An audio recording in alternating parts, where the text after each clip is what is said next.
নাম জানি না। ওগুলা কোথায়? এই গাছের ভিতরেই মনে করেন যে এটার ভিতরেই এরকম একটা গাছ, এটার এক জাত, এটার এক জাত, মনে করেন যে একটা গাছের ভিতরে। আর এগুলা তো হচ্ছে আপনার চায়না। জি, এগুলো চাই না। আর যেগুলো অন্য জাতের আছে ওইগুলো মনে করেন যে ভিতরে উপর দিয়ে লাল আর ভিতর দিয়ে সাদা। আর এগুলো হচ্ছে এগুলো আপনার এই যে ফুলটা পড়ে যাবে না, ওটা হচ্ছে হ্যাঁ, আপনার এটার আর কোনো কাজ নাই। এটা এটা শেষ, ফলের কাজ শেষ এখন। এখন শুধু এখানে মনে করেন যেটা এটা তো প্রতিদিনই পরিচর্যা করা লাগে না? জি, প্রতিদিনই করা লাগে। আর পরিচর্যা আপনার মনে করেন যে যখন থেকে লাগানো হয়েছে তখন থেকে শুরু, একবারে যখন মনে করেন যে শেষ তখন আবার বছরে 1 থেকে 150 থেকে 150টা ড্রাগন হয়।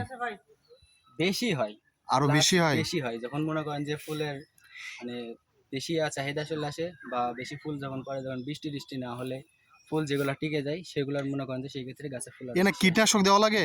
জি, প্রচুর পরিমাণ কীটনাশক দেওয়া লাগে। ওইটা কি প্রত্যেক দিনই আপনার দেওয়া লাগে? প্রতিদিন না, এটা আপনার 10 দিন 15 দিন পর পর এটা আপনার কি তরল বিষ, সার এগুলো দেওয়া লাগে। এগুলো কি ফলে দেওয়া লাগে না ফুলের সময় দেওয়া লাগে?